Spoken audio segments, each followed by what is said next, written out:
जय श्री राधे राधे। भगवान पर विश्वास। एक पुरानी सी इमारत में था वैद्य जी का मकान था।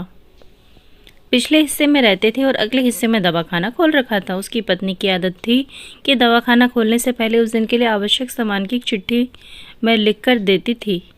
वैद्य जी गद्दी पर बैठकर पहले भगवान का नाम लेते थे, फिर वह चिट्ठी खोलते। पत्नी ने जो बातें लिखी होती थी उनके भाव देखते, फिर उनका हिसाब करते, फिर परमात्मा से प्रार्थना करते कि हे भगवान, मैं केवल तेरे ही आदेश के अनुसार तेरी भक्ति छोड़कर यहाँ दुनियादारी के चक्कर में आ बैठा हूँ।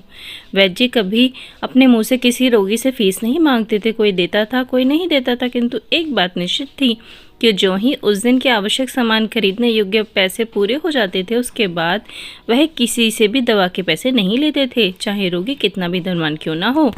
एक दिन वैद्य जी ने दवाखाना खोला। गद्दी पर बैठकर परमात्मा का स्मरण करके पैसे का हिसाब लगाने के लिए आवश्यक सामान वाली चिट्ठी खोलकर तो वह चिट्ठी को एकटक देखते ही रह गए। एक बार तो उनका मन भटक गया। उन्होंने अपनी आंखों के सामने तारे चमकते हुए नजर आए, किंतु शीघ्र ही उन्होंने अपनी तंत्रिकाओं पर नियंत्रण पा लिया।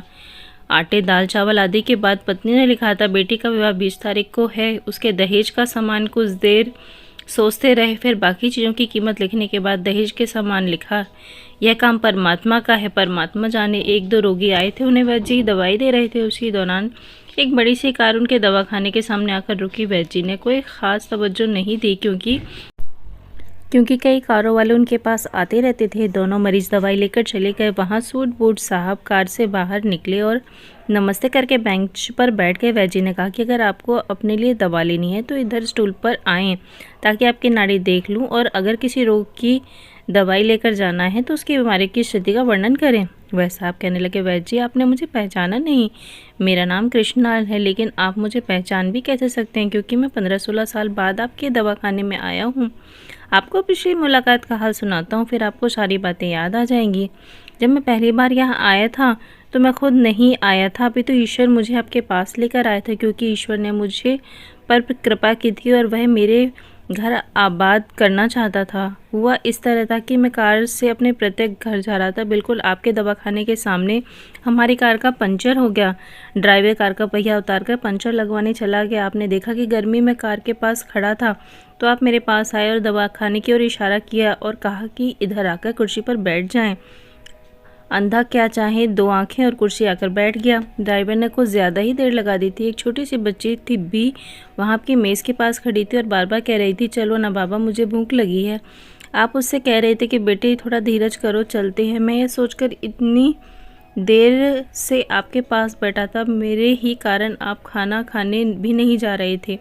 मुझे कोई दवाई खरीद लेनी चाहिए थी ताकि आप मेरे बैठने का भार महसूस ना करें। मैंने कहा, वैद्य जी पिछले 5-6 साल से इंग्लैंड में रहकर कारोबार कर रहा हूँ। इंग्लैंड जाने से पहले मेरी शादी हो गई थी, लेकिन अब तक बच्चे के मुख से वंचित हूँ। यहाँ भी इलाज कराया, वहाँ इंग्लैंड में भी, लेकिन किस्मत ने निराशा के सिवा कुछ भी नहीं दिया। आपने कहा था मेरे भाई, भगवान से निराश ना हो, याद रखो कि उसके कोष में किसी चीज़ की कोई कमी नहीं है। आस, औलाद, धन, इज्जत, सुख दुख, जीवन, मृत्यु सब कुछ उसी के हाथ में है। किसी वैद्य या डॉक्टर के हाथ में नहीं होता और ना ही किसी दवा में होता है। जो कुछ होना होता है वह सब भगवान के आदेश से होता है। औलाद देनी होती तो उसी ने देनी है। मुझे याद है आप बातें करते जा रहे थे और साथ साथ पुड़िया भी बनाते जा रहे थे। सभी दवा आपने 2 भागों में विभाजित कर 2 अलग-अलग लिफाफों में डाली थी और फिर मुझसे पूछकर आपने एक लिफाफे पर मेरा, दूसरे पर मेरी पत्नी का नाम लिखकर दवा उपयोग करने का तरीका बताया था। मैंने जब बेदेही से दवा ले ली थी, क्योंकि मैं सिर्फ कुछ पैसे आपको देना चाहता था, लेकिन जब दवा लेने के बाद मैंने पैसे पूछे तो आपने कहा था बस ठीक है। मैंने जोर डाला तो आपने कहा कि आज का खाता बंद हो गया है। मैंने कहा कि मुझे आपकी बात समझ नहीं आई। इसी दौरान वह एक आदमी आया और उसने हमारी चर्चा सुनकर मुझे बताया कि खाता बंद होने का मतलब है कि आज के घरेलू खर्च की जितनी राशि वैद्य जी ने भगवान से मांगी थी वह ईश्वर ने उन्हें दे दी है। अधिक पैसे वे नहीं ले सकते। मैं कुछ हैरान हुआ और कुछ मैं लज्जित भी कि मेरे विचार कितने निम्न थे और यह सरलचित वैद्य कितना महान है। मैंने जब घर जाकर पत्नी को औषधि दिखाई और सारी बात बताई तो उसके मुंह से निकला, वो इंसान नहीं देवता है और उसकी दी हुई दवा हमारे मन की मुराद पूरी करने का कारण बनेगी। आज मेरे घर में 2 फूल खिले हैं। हम दोनों पति पत्नी हर समय आपके लिए प्रार्थना करते रहते हैं। इतने साल तक कारोबार ने फुर्सत नहीं दी कि मैं स्वयं आकर आपसे धन्यवाद के 2 शब्द ही कह जाता। इतने बरसों बाद आज भारत आए हूँ और कार केवल आपके ही रोकी है।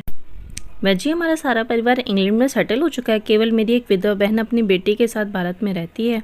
हमारी भांजी की शादी इस महीने किस तारीख को होनी है ना जाने क्यों। जब जब मैं अपनी भांजी की बात के लिए कोई सामान खरीदता था तो मेरी आंखों के सामने आपकी वही छोटी सी बेटी आ जाती थी और हर सामान में दोहरा खरीद लेता था। मैं आपके विचारों को जानता था कि संभवतः आप वह सामान ना लें, किंतु मुझे लगता था कि मेरी अपनी सगी भांजी के साथ जो चेहरा मुझे बार बार दिख रहा है वह मेरी भांजी ही है। मुझे लगता है कि ईश्वर ने इस भांजी के विवाह में भी मुझे बाध्य बनने की जिम्मेदारी दी है। वैद्य की आंखें आश्चर्य से खुली की खुली रह गईं और बहुत धीमी आवाज में बोले, कृष्णलाल जी, आप जो कुछ कह रहे हैं मुझे समझ नहीं आ रहा। ईश्वर की यह क्या माया है। आप मेरी श्रीमती के हाथ की लिखी हुई चिट्ठी देखी। और वैद्य ने चिट्ठी खोलकर कृष्णलाल जी को पकड़ा दी। वहाँ उपस्थित सभी यह देखकर हैरान रह गए। दहेज के सामान के सामने लिखा हुआ था, यह काम परमात्मा का है, परमात्मा जाने। कांपती सी आवाज में वैद्य बोले, कृष्णलाल जी, विश्वास कीजिए, आज तक कभी ऐसा नहीं देखा कि पत्नी ने चिट्ठी पर आवश्यकता लिखी और भगवान ने उसी दिन उसकी व्यवस्था ना कर दी हो। आपकी बातें सुनकर तो लगता है भगवान को पता होता है कि किस दिन मेरी श्रीमती क्या लिखने वाली है, अन्यथा आपसे इतने दिन पहले सामान खरीदा आरंभ ना करवा दिया होता। परमात्मा ने, वाह भगवान वाह, तू महान है, तू दयावान है। मैं हैरान हूँ वह कैसे अपने रंग दिखाता है। वैद्य जी ने आगे कहा, संभाला है, एक ही पाठ पढ़ा है कि सुबह परमात्मा का आभार करो, शाम को अच्छा दिन गुजरने का आभार करो, खाते समय उसका आभार करो, सोते समय उसका आभार करो। जय जय श्री राधे राधे, जय जय श्री राधे राधे।